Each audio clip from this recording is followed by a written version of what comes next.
우리가 창업을 하고자 한다면 필요한 것들이 있습니다. 자, 제품이 필요하고 얼마간의 돈이 필요할 것이고, 자, 소비자도 필요할 텐데 큰 자본이 있어야 창업을 할 수 있을까? 또 그건 아니에요. 두 가지 종류가 있어요. 눈에 보이고 만져지는 상품을 판매하는 거, 그리고 눈에 보이지 않는 상품, 그 두 가지 종류가 있습니다. 편의점에서 팔고 있는 과자, 껌, 이런 것들, 카라멜, 이런 것들은 눈에 보이는 상품이에요. 손으로 만져지고 그걸 소비자들이 돈을 주고 사갑니다. 두 번째는 눈에 보이지 않는 상품이에요. 스피치 어학원을 운영합니다. 무언가 손에 들려주질 않아요. 그렇지만 그걸 배우고 나서 말하는 법을 배울 수가 있죠. 변화가 결과적으로 나온다는 겁니다. 첫 번째 유형은 어쩔 수 없이 돈이 들어가요. 흔히 우리가 프랜차이즈 창업을 할 때는 다른 사람의 아이템에 내 돈을 얹게 됩니다. 자, 프랜차이즈 본사한테 로열티를 내야 되고 1년마다 인테리어를 갱신을 해야 돼요. 내 사업임에도 불구하고 본사의 입맛에 맞춰서 내 사업 계획을 계속 변경해야 됩니다. 내 사업임에도 불구하고 본사의 지분이 내 사업 지분에 합쳐져 있어요. 어쨌든 창업을 해서 돈을 벌고자 한다면 이 돈의 크기, 아니면 돈을 벌 수 있느냐 없느냐, 이것 자체는 상대방이 나를 인지하는 거, 상대방이 나를 얼마나 신뢰하고 있느냐, 그거에 따라 향방이 갈립니다. 큰 자본 없이 내 창업을 하고자 한다면 내가 상대방, 잠재적인 소비자한테 어떠한 식으로 신뢰를 주고 있는가를 생각을 해봐야 돼요. 직장 밖으로 나왔을 때 창업 준비를 하고자 한다면 하나도 준비가 되지 않고 있을 때는 무조건 돈에 기대게 될 수밖에 없어요. 내가 이만큼의 창업 비용을 쌓아 들고 가서 프랜차이즈 창업 박람회에 가가지고 남의 아이템을 사드립니다. 왜냐? 상대방을 신뢰하게 만들 내 안에 어떤 콘텐츠가 없기 때문에 남의 아이템에 계속 손을 내밀게 되고 돈을 건네게 되는 겁니다. 내가 프랜차이즈 창업을 했어요. 내가 어떤 부대찌개 프랜차이즈 창업을 하게 되면 결국엔 그 소비자는 나 주인장 자체를 신뢰하고 이 사람을 믿고서 이곳에 오는 게 아니라 엄밀히 그 아이템, 그 부대찌개 그 아이템을 보고 찾아오게 되죠. 결국엔 그 돈의 힘이에요. 그 자체가 돈의 힘일 수밖에 없는 거예요.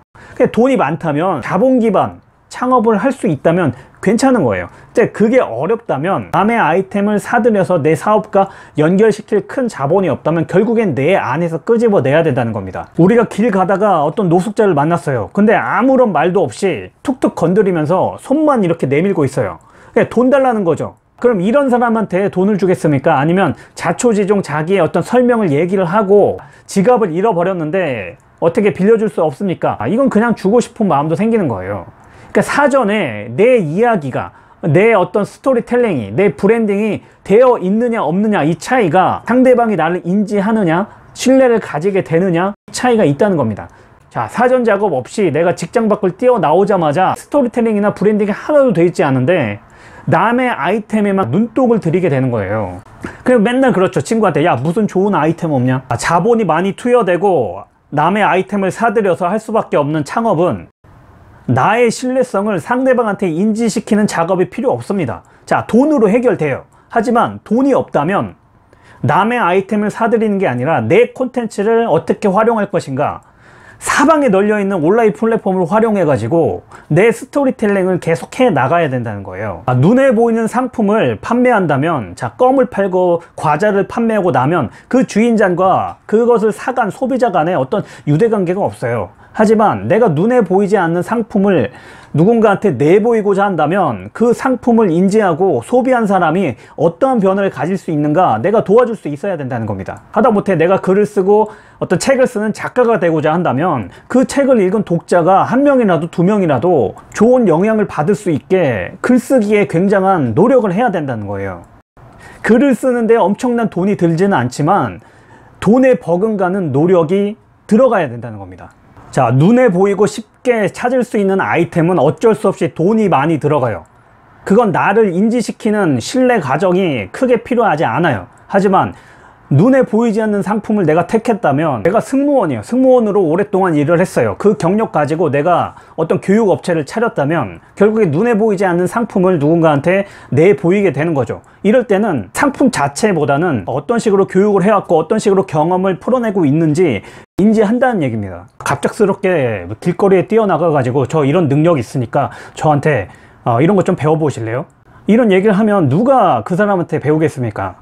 이미 사전에 그 사람이 어떤 능력을 가지고 있고 자, 어떤 활동을 하고 있는지 어딘가에는 기록되고 보여지고 있어야 된다는 거예요. 여러분이 능력 개발을 할 때 나이가 들수록 내 업과 이어지지 않는 활동을 굉장히 줄여야 된다는 겁니다. 누군가 영어 공부를 해요. 굉장히 불안하니까 영어 회화 괜히 등록을 해가지고 그냥 멀뚱멀뚱 앉아 있는데, 내가 영어 강사 할 거 아니라면 굳이 그 시간에 다른 내 능력 개발, 내 업과 이어지는 공부를 더 해야 된다는 거죠. 그리고 어딘가에는 계속 여러분의 기록이 남아 있어야 돼요.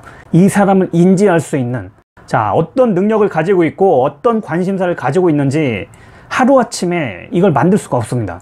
대부분 뛰쳐나와 가지고 이걸 찾기 시작하는데, 사전 작업이 정말 중요하다는 거예요. 내가 벌 수 있는 돈의 크기는 상대방이 나를 신뢰하는 크기라고 보시면 됩니다.